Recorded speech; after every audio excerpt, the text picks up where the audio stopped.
삼손의 이야기가 이제 오늘 말씀으로 마무리가 됩니다. 삼손의 이야기가. 삼손의 이야기가 지난 14장과 15장에 걸쳐서 아주 재미나게 펼쳐져 있었습니다. 물론 다른 사사와 달리 영적으로는 더 어둡고 암울한 분위기였습니다. 그리고 사사로 임명받은 삼손조차 심지어 나면서부터 나실인이었는데도 불구하고 그는 전혀 하나님 앞에 경건한 모습을 보이지 않았습니다.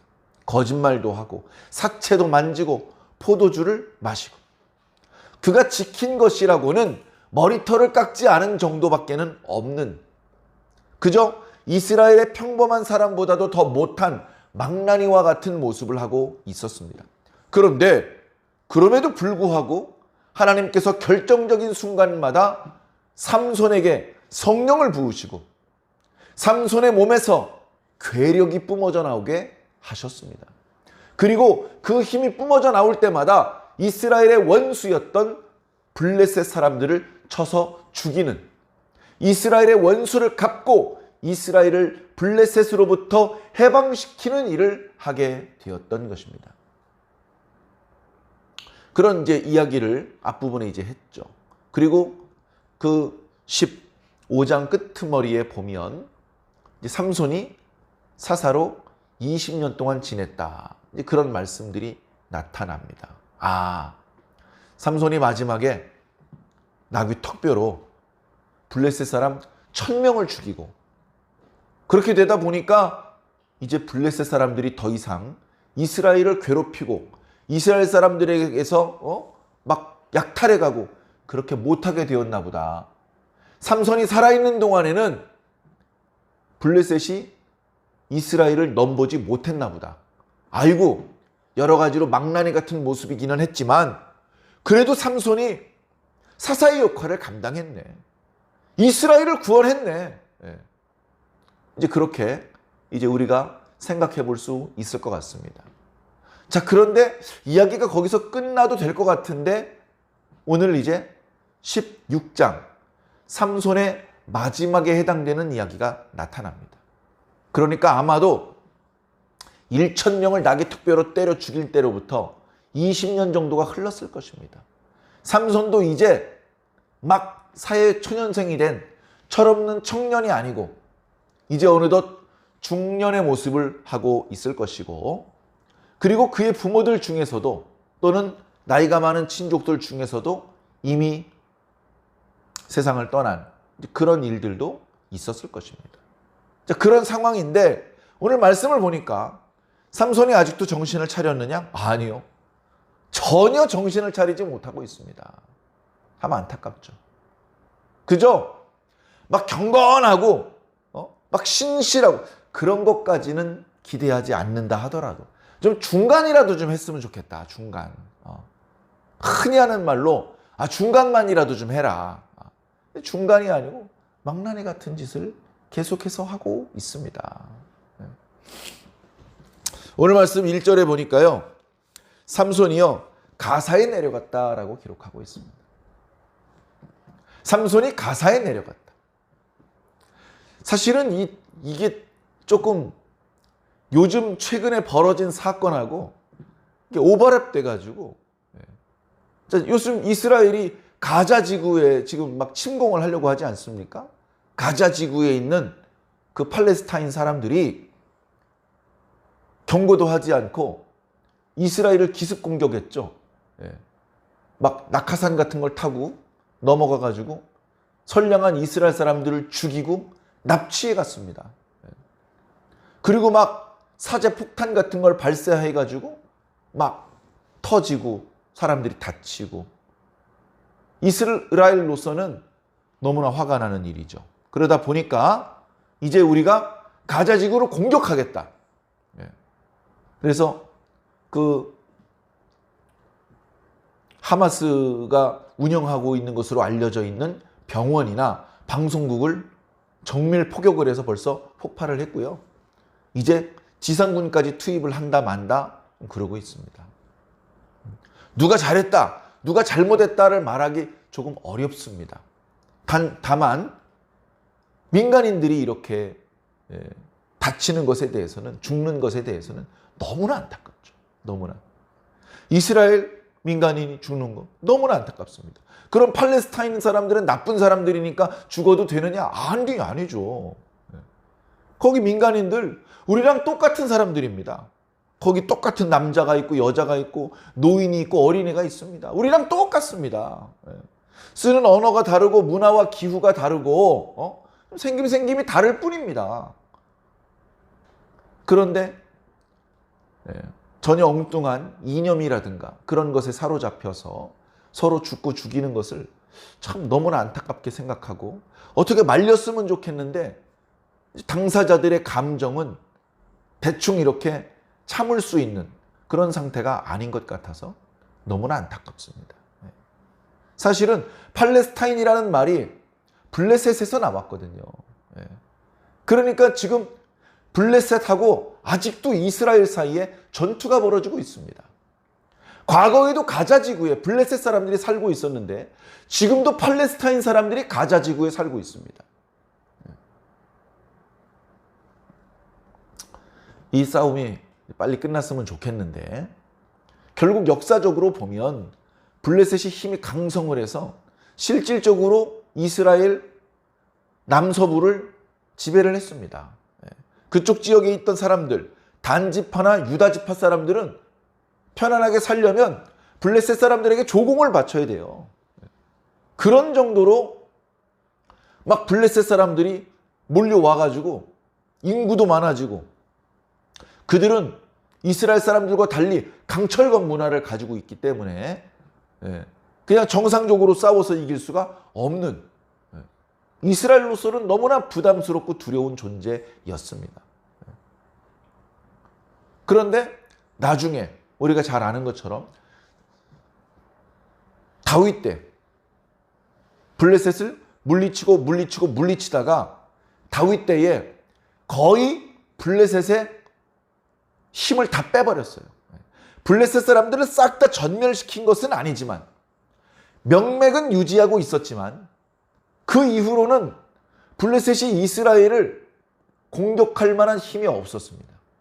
그 정도로 다윗 때 제대로 힘을 빼버린 것이죠. 그 정도로 다윗 때 이제 블레셋의 역사는 거의 끝났다라고 말할 수 있는. 그런데 결국은 이제 그들의 명맥이 남아있으면서 결국 그 지역에 살고 있는 아랍 사람들을 팔레스타인 사람이라고 그렇게 이름을 부릅니다. 팔레스타인 사람들이, 유대인들이 이제 그 성전이 파괴되면서 전 세계로 뿔뿔이 흩어졌죠. 돈을 벌 수 있는 유럽 같은 곳으로 흩어졌습니다. 그래서 이 야곱의 자손들이었기 때문에 공부도 잘하고 돈을 잘 벌어요, 돈을. 주로 유대인들이 과거에 했던 직업이 고리대금업이었다고 합니다. 고리대금업. 예를 들면 독일은 그래도 이제 기독교적인 문화가 강하기 때문에 이제 돈을 빌려주고 비싼 이자를 물리고, 그래서 그 이자를 갚지 않으면 파산시켜버리고, 이것은 너무 지나치다 해가지고 아무도 이제 그런 고리대금업 같은 걸 하지 않으려고 했는데, 이제 유대인들이 그래서 그걸 하는 거예요. 유대인들의 율법에는 유대인들에게는 이자를 받으면 안 됩니다. 원금까지만 받아야 됩니다. 그런데 이방인들에게는 이자를 받아도 돼요. 그러니까 유럽에 살아요. 독일에 살고 있습니다. 그리고 동네 사람들 다 이방인이잖아요, 사실은. 그러니까 이방인들에게 이자를 받는 것이 종교적으로 전혀 문제가 안 되는 것이죠. 그러다 보니까 고리대금업을 해서 대성공을 합니다. 사람들이 돈을 갚지 못하니까 건물을 바칩니다. 대부분의 땅과 건물이 유대인의 소유가 돼버려요. 자, 그런 상황에 히틀러가 집권을 하고 이제 세계대전을 벌이는데 민심이 유대인들에게 안 좋아요. 저놈들 어디서 굴러먹다 들어온 개뼈다구 같은 놈들인데 저놈들이 우리 재산 다 뺏어가지고 우리는 좁은 집에서 지하실에서 살고 있는데 저 유대인들이 저 넓은 곳에서 좋은 옷 입고 맛있는 음식 먹고 저렇게 산다. 도대체 여기가 우리 아리아인들의 땅이냐 저 유대인들의 땅이냐 하면서 그 유대인들을 박해를 하기 시작을 합니다. 유대인들을 박해하는 법을 만듭니다. 민심이 안 좋기 때문에 법이 통과가 돼요. 또 히틀러가 독재를 하고 있었기 때문에. 그래서 히틀러가 처음에는 많은 사람의 지지를 받지 못했는데 유대인을 박해를 하는 정책을 펴니까 모든 독일 사람들이 이제 히틀러를 지지했습니다. 그러다 보니까 이제 거기서 무참히 죽게 되는 사람들, 우리가 쉰들러 리스트라든가 아우슈비츠 이야기를 알죠. 많이 죽었습니다. 그리고 그 나치의 박해를 피해서 영국으로 그리고 미국으로 이주를 해서 어떻게 보면 그때부터 미국의 유태인들의 영향력이 아주 강력했습니다. 그래서 장사하는 거, 재계는 말할 것도 없고 학계, 그 다음에 무슨 정치계, 거기다 이제 문화예술계 모든 분야에서 유대인들이 이제 두각을 나타내기 시작을 했죠. 그러나 각 세계에서 유대인들이 이제 그 정체성을 잃어버리지 않고 다른 민족과 잘 결혼 안 해요. 유대인들끼리만 결혼을 해서 그 유대인의 어떤 정체성을 지켜나가고 있는데 그때 이제 2차 대전이 끝날 때쯤에 영국이 전쟁을 하려다 보니까 돈이 필요한데 유대인들이 전폭적으로 지원해 줬어요. 독일 사람들이 유태인들을 박해하는 사람들인데 이번 전쟁에서 독일이 승리하면 안 된다. 영국 사람을 도와주자. 그래서 영국 사람들에게 이렇게 전쟁이 필요한 자금도 지원해주고 했는데 그러다 보니까 영국이 전쟁에서 승리하고 나서 유대인들에게 무엇을 좋겠느냐. 그랬더니 유대인들이 뜻밖의 팔레스타인 땅을 달라는 겁니다. 왜냐하면 그때까지만 해도 팔레스타인 지역은 영국의 식민지였습니다. 영국의 식민지였어요. 그래? 그러면 우리가 어차피 이제 팔레스타인에서 떠나려고 그러는데 그 땅을 너희들에게 줄게 이렇게 된 겁니다. 거기 원주민으로 살고 있는 팔레스타인 사람들하고 상의 없이 뭘 상의해요? 식민지 주인이니까. 그래가지고 그 땅을 이스라엘 사람들한테 준 것이죠. 그러니까 이제 영국 사람들이 빠져나간 상태에서 이스라엘 사람들, 유태인들하고 거기 원래 살고 있었던 팔레스타인 사람들하고 갈등이 벌어질 수밖에 없습니다. 나가, 못 나가, 니들이 비켜. 여긴 우리 조상의 땅이야. 아브라함이 우리 조상이야. 우리는 그 전부터 거기 살고 있었어. 막 이러고 싸웁니다. 예전에 조상들이 살고 있었으면 지금 제 땅입니까? 그럼 만주벌판 전부 대한민국 땅이게요? 그렇게 이제 영토의 권리를 주장할 수는 없는 법인데 이렇게 말로 해서 안 되니까 종교적인 갈등도 있고 여러 가지 문제가 발생되다가 우리가 잘 아는 중동 전쟁이 벌어진 겁니다. 이집트가 그 아랍인들의 염원을 담아서 이스라엘 공격한 거예요. 당시 이집트는 강력했고 그리고 이스라엘은 힘이 없습니다. 그래 이스라엘이 단결을 하는 거예요. 이스라엘 유태인들이 전쟁이 벌어졌다고 자기 목숨을 구하기 위해서 간 게 아니고 전 세계에 있던 젊은 이스라엘 사람들이 전부 다 이스라엘로 비행기 타고 들어오는 거예요. 전투에 참여하기 위해서. 남자도 여자도. 지금도 이스라엘은 군대 가는 것이 이제 의무입니다. 남자뿐 아니라 여자도 의무적으로 군복무를 해야 됩니다. 그렇게 이제 전투를 벌이는데 사방에서 시리아, 레바논, 이집트 그렇게 이제 사방에서 이스라엘을 공격하기 때문에 이스라엘은 얼마 싸워보지도 못하고 항복할 것이다. 이제 그렇게 다들 예상을 했는데 엄청나게 많은 적군이 몰려왔는데도 불구하고 이스라엘이 이기는 겁니다.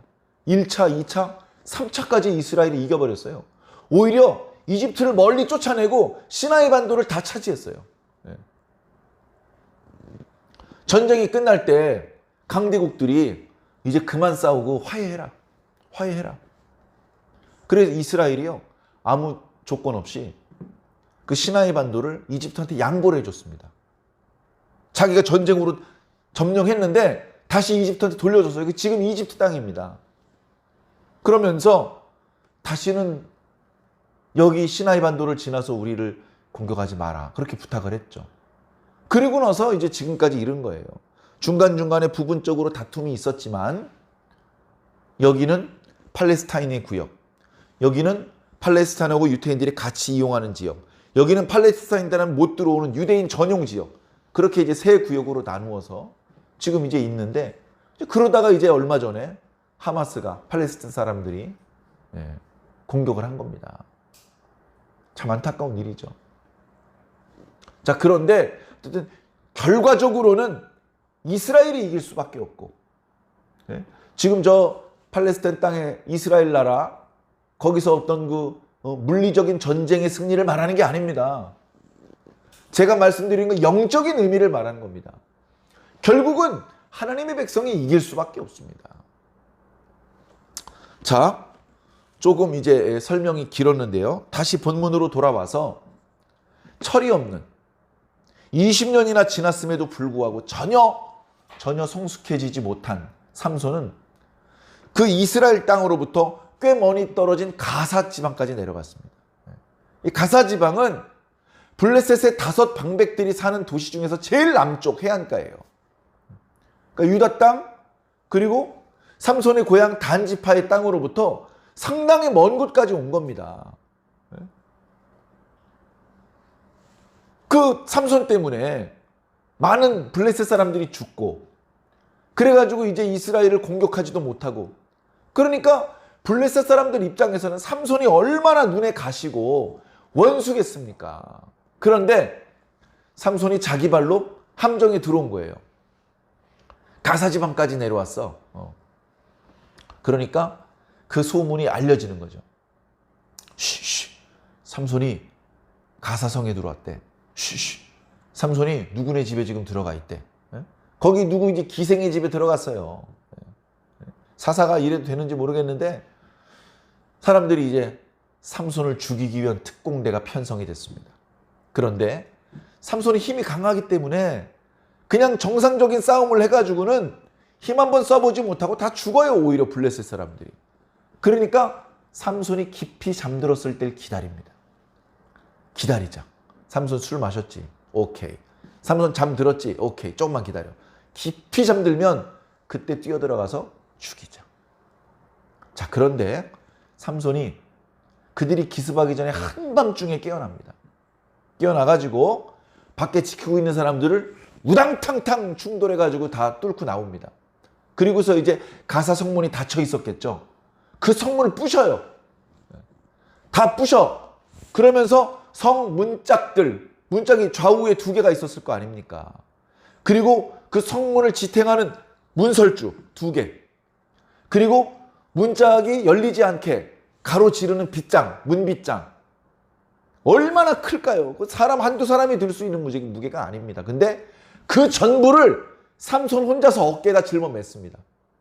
그리고서 헤브론까지 뛰어갑니다. 헤브론까지 뛰어가요. 그 먼 거리를. 블레셋 사람들이 힘으로 당할 수가 없습니다. 삼손을 뒤쫓아 추격할 수가 없어요. 헤브론 산 꼭대기까지 올라가 버렸어요. 하나님의 백성은 마귀가 이길 수 없습니다. 하나님께서 함께 하시는 동안에는 마귀가 만질 수도 없습니다. 결국은 이스라엘이 승리할 것을 이렇게 삼손의 모습을 통해서 예표적으로 보여주고 있습니다. 자, 근데 삼손의 모습은 정말 의아해요. 뭐 이런 게 다 있어 싶은 정도로 어리석고 멍청해 보입니다. 자, 가사에 내려갔어요. 아이고, 내가 왜 저번에 가사까지 갔을까, 위험하게. 그냥 거기서 하마터면 잠들다가 잠든 채로 복병에게 기습을 당해서 죽을 뻔했네. 내가 정신 차려야지. 안 되겠어. 다시는 실수하지 말아야지. 다시는 블레셋 사람들의 땅 깊숙한 곳까지는 들어가지 말아야지. 기생에게 한눈 팔고 술 마시고 잠들고 그러지 말아야지. 이렇게 생각을 먹어야 될 것 같은데 또 소래 꼴짜기로 가서 거기에 들릴라라고 하는 아름다운 여자에게 뿅 가버렸습니다. 옛날에 딥나의 여인에게 뿅 가가지고요. 맨날 언덕 넘어가지고 딥나로 놀러가고 거기서 포도주 마셨는데 지금은 이제 소래골짜기로 날마다 내려가는 거예요. 이 이야기가 워낙 유명하니까, 이 사사기 16장의 이야기가 너무너무 유명하기 때문에 삼손과 데릴라라고 하는 그런 영화로 만들어지기도 했습니다. 유명한, 당대 최고로 유명한, 잘생기고 또 예쁜 그런 영화 배우들이 주인공을 맡아서 영화들이 찍었죠. 그리고서 이제 시간이 많이 지나서 또 다시 찍고 다시 찍고, 저도 어렸을 때 그 영화를 봤던 기억이 납니다. 그래서요, 저는 이 삼손의 여자친구 이름이 데릴라라고 생각을 했어요. 데릴라. 삼손과 데릴라 이렇게 써 있거든요. 그런데 이제 우리가 읽고 있는 개역 한글 또는 개역 개정판을 보면 들릴라라고 써 있어요. 들릴라. 고릴라 아니고요. 들릴라라고 써 있습니다. 이름이 뭐가 중요합니까? 그 이제 과거 히브리어로 기록된 것을 정확히 어떻게 발음했는지 사실 우리가 알기 어렵습니다. 영화를 찍을 때는 약간 영어식 발음으로 하기 때문에 발음하기 편하게 그렇게 이제 아마 데릴라로 표기를 했던 모양입니다. 자, 어찌되었건 이 들릴라라는 여자가 틀림없이 아리따운 여자였을 것입니다. 그래가지고 삼손이 들릴라 얼굴 보고, 들릴라 만나고, 들릴라 손잡고, 들릴라 이 무릎 베게 하고, 그런 재미에 날마다 이제 소락골짜기로 내려가는데, 그런데 이제 그 소문이 이제 또 났죠. 소래골짜기만 해도 블레셋 땅 깊숙한 곳은 아니에요. 그 사울이 살고 있는, 그 삼손이 원래 살고 있었던 그 소라라는 마을에서 멀지 않아요. 그래서 이제 거기 이제 삼손이 갔는데, 삼손이 놀다가 다시 이제 자기 집으로 돌아갔어요. 그러니까 이제 블레셋의 방백들이 5개 큰 성읍이 있어서 그 각 성읍의 성주들, 그걸 이제 방백이라고 부르죠. 그 방백들이 이제 이 들릴라를 찾아온 겁니다. 이보시오. 아니 어쩐 일들이 시옵니까? 우리가 듣자 하니 삼손이 자네를 만나기 위해서 자주 놀러 온다고 들었어. 그렇습니다. 우리가 삼손 때문에 얼마나 많이 우리 블레셋 형제들이 죽었어. 저도 알죠. 그러나 삼손에게 괴력이 있기 때문에 정상적인 방법으로 싸워서는 그를 이길 수가 없어. 저도 알고 있습니다. 그래서 말인데, 삼손이 자네를 사랑하니 자네가 삼손을 잘 설득해서 미인계를 써서 삼손의 힘의 비밀을 좀 알아봐 줬으면 좋겠어. 우리가 어떻게 하면 삼손을 꼼짝없이 결박을 해가지고 삼손을 제압할 수 있고 그동안 죽었던 우리 블레셋 형제들의 원수를 갚을 수 있는지 그 방법을 좀 알아봐 줬으면 좋겠어. 그렇게만 해준다면 우리가 은 1,100개를 주겠어. 방백이 5명이었기 때문에요. 5,500은이 생기는 큰 돈을 벌 수 있는 기회입니다. 그랬더니 이 들릴라가 안 돼요 라고 하지 않고요. 알겠습니다 이렇게 얘기를 하는 거예요. 철없는 삼손은 들릴라가 웃는 모습, 노래 부르는 모습 보면서 너무 좋아가지고 침을 흘리고 있는데, 들릴라는 그 앞에서 웃고는 있지만 속으로는 진심으로 삼손을 사랑하는 게 아니에요. 속으로는요, 돈 벌 궁리를 하고 있는 거예요. 자, 삼손이 왔습니다. 삼손이랑 조금 놀다가 들릴라가 전에 하지 않았던 얘기를 합니다. 이봐요 삼손, 왜 그래? 어떻게 하면 당신의 그 힘이 없어지게 할 수 있죠? 뭘 그런 걸 물어보고 그래. 별것 아니야. 새 활줄 있지? 그거 질기잖아. 그거 7개를 엮어가지고 나를 묶으면 나는 힘이 없어져 버려. 보통 사람이랑 똑같아져 버려. 그렇게 얘기를 했습니다. 아 그래 알았어요. 술 마셔요 술 마셔. 해가지고 또 술 마셔서 잠이 들었습니다. 그래가지고 옆에서 엿듣고 있던 블레셋 사람들한테 들었죠? 활줄 7개 빨리 갖다 주세요. 그 활줄을 갖다 주니까 이 들릴라가 삼손을 묶어요. 삼손은 들릴라를 사랑해가지고 자꾸 놀러 오고, 근데 들릴라 삼손을 묶어요. 7가닥으로 튼튼히 7번을 묶어요. 그러면서 정말로 힘이 빠졌나 시험해 봅니다. 삼손! 블레셋 사람들이 쳐들어왔어요. 그랬더니 삼손이 밤에 자다가 벌떡 일어납니다. 벌떡 일어나가지고 자기를 묶었던 그 활줄을 툭 끊어버려요. 끊어버리는데 불탄 3줄 끊는 것 같아요. 불탄 3줄, 형태는 3줄인데 불타서 쟤야. 툭 끊어버리는 거예요. 그리고서 도망가 버립니다. 힘의 근원을 알아내지 못했어요. 그러다 며칠이 지나서 삼손이 또 놀러 옵니다. 놀러 오면 안 되죠. 놀러 오더라도 이렇게 해야 됩니다. 이보시오 들릴라, 나는 자네를 진심으로 사랑하는데 자네 내가 가르쳐준 비밀대로 내가 화살줄에 이렇게 묶였는데 이거 어떻게 된 것이오? 당신 블레셋 사람들하고 작당을 하셨구려. 당신 다시는 찾아오지 않겠소. 이래야 되잖아요.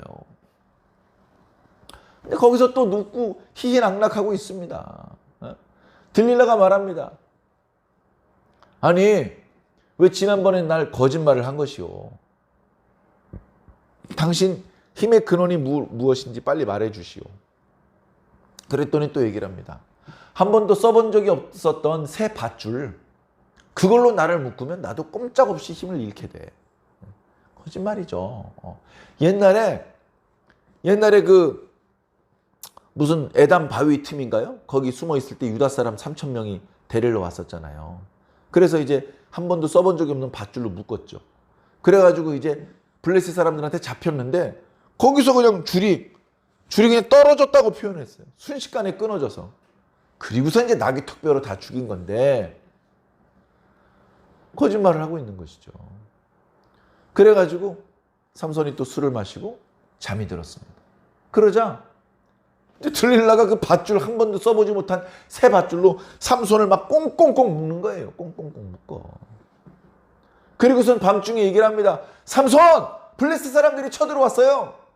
삼손이 일어나서 줄을 끊어요. 두꺼운 밧줄로 여러 번 묶었는데 실을 끊는 것처럼 끊는다. 실은요, 가느다란 거, 여자도 힘을 주면 뚝 끊을 수 있는 그런 실. 그 두꺼운 밧줄을 툭툭 하고 다 끊어버린 거예요. 그리고 또 도망갔어요. 이쯤 되면 안 와야 되잖아요. 삼손이 또 소래골짜기로 놀러 옵니다. 들릴라가 또 얘기를 합니다. 날 사랑한다면서 또 거짓말을 하셨어. 당신 힘의 비밀이 무엇인지 얘기 좀 해주시오. 어떻게 하면 당신의 힘을 빼서 보통 사람과 같게 될 수 있겠소? 그랬더니 정답은 아니지만 정답에 가까운 이야기를 합니다. 내 머리 7가닥을 배틀에 묶으면 됩니다. 배틀에 보면 실을 세로로 이렇게 걸어 놓습니다. 세로로 걸어 놓고 그리고서 또 다른 실을 이제 묶어 놓죠. 다른 실을 묶어 놓는데 그거를 그 바디라고 그럽니다. 바디. 그래 놓고 바디를 이쪽에다 집어넣고 저쪽에다 집어넣으면서 이제 배를 짜는 건데 그 바디에 자기 머리카락 7가닥을 걸어서 그걸 배틀에 있는 실에다가 이렇게 묶어 놓으면 자기 꼼짝없이 힘을 못 쓰게 된다 얘기를 하는 것이죠. 그러니까 이 말은요, 삼손의 머리가 무성하게 많을 텐데 그 많은 머리카락 중에 7가닥, 가느다란 머리카락 7가닥을 말하는 게 아니에요. 삼손의 머리 전체를 7개로 묶었어요. 삼손의 머리 전체를 7다발로 묶었다고요. 그거를 이제 배틀에 이제 묶는다, 이제 이런 말이죠. 정답은 아니지만 삼손의 힘의 비밀이 머리카락에 있었잖아요. 그래가지고 이제 얘기를 합니다. 그랬더니요, 들릴라가 곧바로 삼손의 머리카락을 배틀에다가 단단히 고정을 합니다. 단단히. 그래 놓고서 또 얘기를 합니다. 삼손! 블레셋 사람들이 쳐들어왔어요.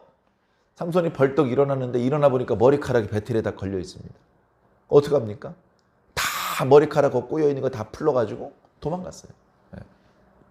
또 도망가 버렸어요. 삼손의 힘 여전히 괴력의 소유자입니다. 자, 안 가야 되는데 삼손이 또 소래골짜기에 갑니다.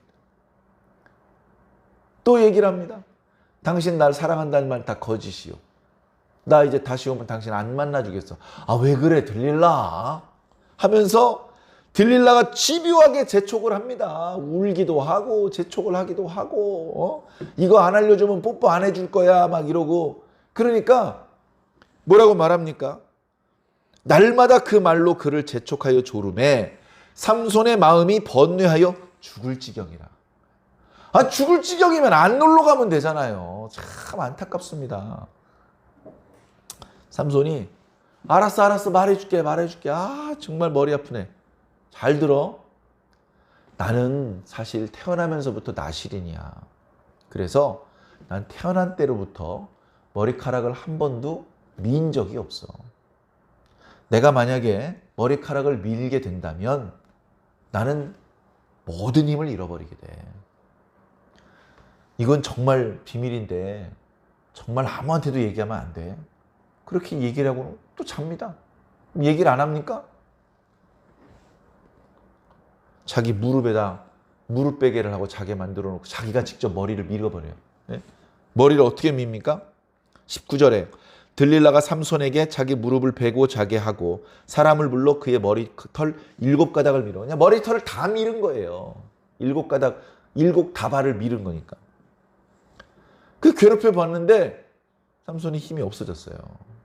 본인은 몰라. 본인은 막 졸리고 꿈결이고 술이 들깨가지고 몰라. 근데 힘은 이미 떠난 거예요. 들릴라가 말합니다. 삼손이요, 블레셋 사람들이 쳐들어왔어요. 벌떡 일어나서 내가 또 힘을 한번 쓰면 되지 뭐. 그러고 있는데 블레셋 사람들이 자기가 잠자던 방까지 뛰어들어와서 자기를 결박하는데 한 명도 밀치지를 못해요. 자기 힘이 뺏긴 걸 몰라. 어이씨 왜 이러지? 꼼짝없이 블레셋 사람들한테 붙잡혔습니다. 밧줄에 꽁꽁꽁꽁 결박이 됐습니다. 그리고서는 전에 기생의 집에 갔던 가사까지 끌려 내려갔어요. 사람들이 삼손을 원수처럼 보고 삼손을 얼마나 미워했는지 가만히 내버려 둘 수가 없습니다. 눈을 뽑아버려. 두 눈을 뽑아버려요. 그리고서 감옥에 가둬놓고 편안히 앉아있는 게 아니라 너 힘 세다며? 너 임마 저 이거 맷돌 돌려봐. 맷돌. 연자 맷돌 큰 거. 이게 밀면서 굴리는 거. 뱅뱅뱅 돌아가면서. 그거 돌리게 한 거예요. 전에 힘이 장사였을 때는 한 손가락으로도 돌리겠지만 지금 힘이 빠져가지고 너무너무 힘들어요. 날마다 중노동에 살이 쪽 빠져가지고 학대를 당하고 있습니다. 블레셋 사람들이 이제야 원수를 갚는구나. 다곤 신께서 이제야 우리의 기도를 들으셨구나. 이렇게 생각을 한 겁니다. 뭐잖아, 이제 다곤 신의 축제일이 다가왔어요. 많은 사람들이 신전에 모였습니다. 여기저기 다곤 신상을 만들어 놨는데 그 다곤 신전에 큰 다곤 신상을 만들어 놓고 그 집에 이제 그 블레셋의 방백들, 블레셋에서 돈 좀 만지고 존경 좀 받고 사회 지도층 인사 이런 사람들 남녀 3천여 명이 그 신전에 모여 있어요. 그러면서 블레셋을 다시 강성하게 하는 다곤 신에게 감사하는 뭐 제사를 드렸겠죠. 그러다가 그 삼손 불러다가 제주 부리는 걸 한번 구경할까? 아, 그거 좋지! 해가지고 삼손을 불러냅니다. 두 눈이 멀었어요. 도망도 못 가고 힘도 못 쓰고. 그래가지고 제주를 부린다는데 뭐 덤블링을 했겠습니까? 뭘 했겠습니까? 블레셋 사람들 몇 사람이 이리 밀고 저리 밀리면 이리 밀려서 자빠지고 저리 밀려서 자빠지고 그렇게 조롱거리가 되는 거죠. 조롱거리. 한참 가지고 놀다가 사람들이 잘 보이는 곳에 기둥에다 묶어놨습니다. 그 옆에 행사 도우미 어린아이들이 있는 걸 알고 얘야 미안한데 이 건물에 기둥 옆에 서고 싶으니까 나를 좀 그쪽으로 좀 인도해다오. 해가지고 기둥에 섰습니다. 기둥하고 기둥 간격이 요즘처럼 길지 못했을 거예요.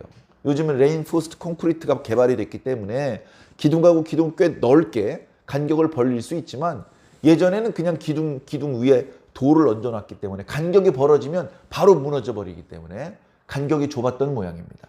그래서 오른손과 왼손에 기둥을 이렇게 맞잡고 그리고서 기도를 하는 거예요. 기도의 내용을 보니까 하나님께 이제 회개하는 겁니다.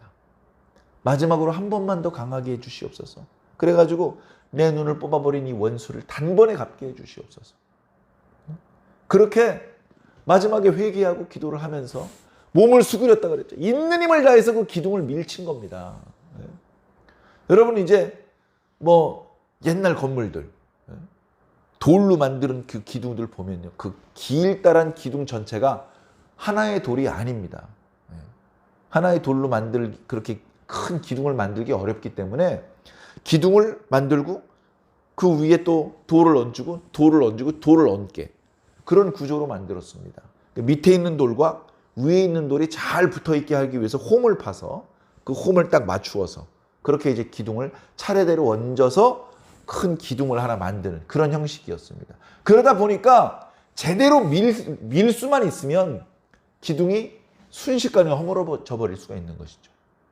못으로 고정한 것도 아니고 콘크리트로 접착한 것도 아니기 때문에 기둥이 무너지자 차례대로 도미노 현상이 벌어져서 그 기둥 위에 지붕, 난간, 발코니 그런데 이제 서 있었던 블레셋의 귀족들 3천여 명이 차례대로 이제 무너져서 죽는 겁니다. 저기 무너지네. 빨리 대피하자. 그럴 수 있는 시간이 없습니다. 옛날 건물들 무슨 경보 시스템이 있었던 것이 아니고 곳곳에 피난의 상황을 대비해서 충분한 피난 통로가 확보되어 있는 것도 아니고요. 무너지면 어중이 떠중이 하다가 그냥 죽는 겁니다. 그 과정에서 물론 삼손도 그 돌더미에 깔려서 죽었습니다. 마지막에 내가 이렇게 마지막으로 힘을 쓰고 죽어도 좋다. 블레셋 사람과 함께 죽겠노라. 그렇게 말을 했잖아요. 그래서 기록을 보니까 이날 죽은 사람이 최소 3,000명이에요. 최소. 그동안 20년 동안 삼손이 죽였던 블레셋 사람들보다 마지막 죽으면서 죽였던 블레셋 사람의 숫자가 더 많았다. 그렇게 기록할 정도로. 결과적으로는 뭡니까? 블레셋이 이 삼손 때문에 더 앞으로 나아가지 못하고 한동안 묶여 있을 수밖에 없습니다. 물론 우리가 뭐 그 뒤에 이어지는 이야기를 잘 알지만 나중에 엘리 제사장, 사무엘, 사울, 또 다윗의 시대까지 블레셋이 계속 이스라엘을 괴롭혔죠. 그러나 삼손이 블레셋을 이렇게 무너뜨리고 다시 그들이 힘을 얻어서 이스라엘을 괴롭히게 할 때까지 꽤 오랜 기간 동안 이스라엘은 블레셋으로부터 자유로울 수 있었고 평화로울 수 있었죠. 결국 그렇게 성숙한 모습은 아니었지만 결국 삼손은 이스라엘의 사사로서 이스라엘을 이방족 속 블레셋으로부터 구원해내는 그런 사명을 감당하게 되었던 것입니다. 오늘 말씀을 보면서 만감이 교차합니다. 지난주 그리고 그 저번 주에도 삼손에 대해서 말씀드릴 때 나실인답지 않다. 너무나 실망스럽다. 중간도 못한다. 그런 말씀을 드렸는데 오늘도 그런 말씀을 드렸죠. 자, 그런데 가만 생각해 보면요. 그렇게 기대치에 미치지 못하는 부족한 사람이 삼손밖에 없었느냐. 입다는 온전했습니까? 입방정을 떨어가지고 무남 동료를 번제로 하나님 앞에 바칠 수밖에 없었잖아요. 그러면 기드온은 온전했습니까? 기드온? 아니죠. 개인적인 원한을 갚느라 무리하게 원정을 떠났고 그 과정에서 도와주지 않은 동족들을 죽이는 일도 있었습니다.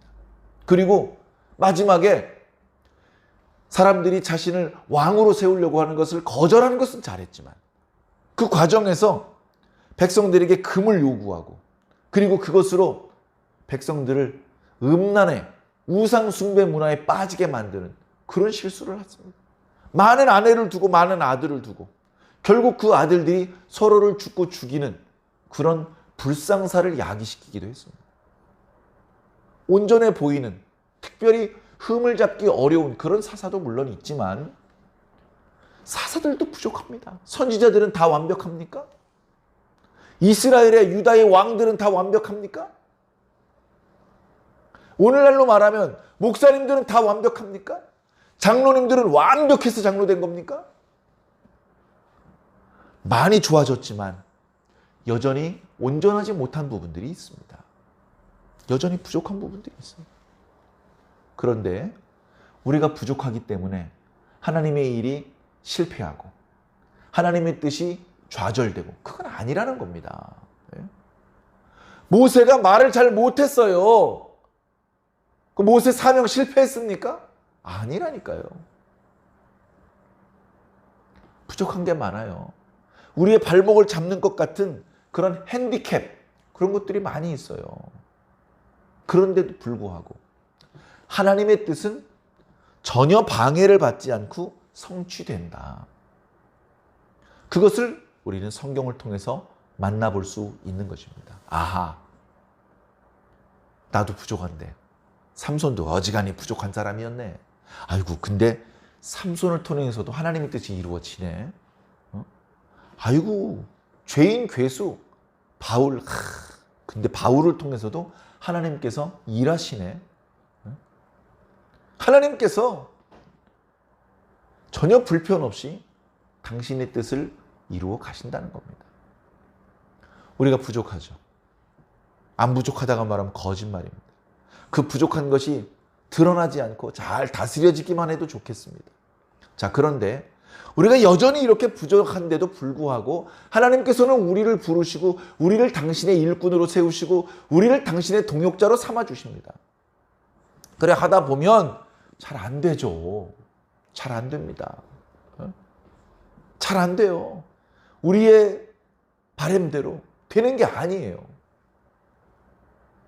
그러다 보면 인간적으로 낙심하고 좌절할 수 있죠. 그러나 좌절하지 마십시오. 나는 실패할지 몰라도 하나님은 실패하지 않으십니다.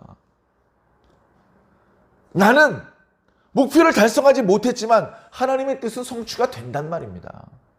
그러니 나의 연약함, 나의 실수, 내가 뭔가 달성하지 못한 것, 그런 것 때문에 속상해하지 마시고 하나님을 바라보시기 바랍니다. 나는 욕먹었고 나는 실수하고 실패했지만 하나님의 뜻이 이루어졌다면 나는 그걸로 만족해. 하나님의 뜻이 이루어지면 되지. 하나님이 이기시면 우리 다 이기는 거잖아요. 내가 만약에 이겼는데 예수님이 졌다면 다 진 겁니다.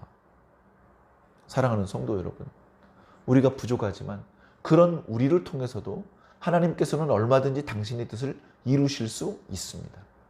우리가 성공하는 것도 하나님의 뜻이고 성공하지 못하는 것도 하나님의 뜻인데 결국은 하나님께서 당신의 뜻을 이루시면서 우리의 모든 흥망성쇠가 밑거름이 되고 하나님의 큰 그림을 완성하는 그런 한 도구가 되며 하나님의 뜻을 이루는데 어떤 디딤판, 징검다리가 될 수 있다는 것입니다. 우리가 주님을 떠나 밖으로 나가지만 않는다면, 주님 안에 머물러 있기만 한다면 여전히 부족하지만 우리는 주님의 도구로 쓰임받을 수 있고 우리는 하나님의 뜻을 이루는데 한 역할을 담당할 수 있습니다. 그것으로 감사하고 그것으로 만족할 수 있다면 우리는 부족하지만 행복하게 하나님을 기쁘시게 할 수 있을 것입니다. 사랑하는 성도 여러분, 계속해서 부족해도 좋습니다. 왜 안 부족하십니까? 부족하십시오. 이런 말씀은 아니죠. 조금 덜 부족한 상태로 날마다 채워지고 성장하고 성숙하고 발전해야죠. 계속해서 하나님 나라가 이르는 순간까지 우리는 계속해서 발전해 나가야 되죠. 그러나 아직 완성되지 않았습니다. 미완성인 상태입니다. 그래도 괜찮다는 겁니다. 아이고, 난 준비가 덜 된 상태라서 구역장을 못 맡아요. 저는 충분히 훈련받지 못해서 장로가 될 수 없어요. 아니요. 물론 장로, 권사가 된 이후에 자꾸 실수를 연발해서 눈살을 찌푸리게 만들고 불영광을 돌리고 그러면 물론 안 되겠지만, 그러나 우리가 최선을 다해서 주님의 뜻을 받들어 드리고 충성을 다하려고 하다가 다소간에 좀 부족함이 드러난 부분에 대해서는 주님께서 채워주셔서 온전하게 해주실 수 있다는 것입니다. 사랑하는 성도 여러분, 흔들리지 마시고 좌우 보지 마시고 또 사람들이 하는 말에 너무 마음을 쓰지 마시고 주님을 바라보십시오. 십자가 바라보시고 우리를 부르시는 주님, 우리를 기다리시는 주님을 바라보십시다. 주님께서 틀림없이 위로해 주시고 격려해 주시고 칭찬해 주실 것입니다. 그 위로와 칭찬을 힘입어서 오늘도 중단 없이 주님을 향하여 전진하시기를 예수님 이름으로 간절히 축원합니다.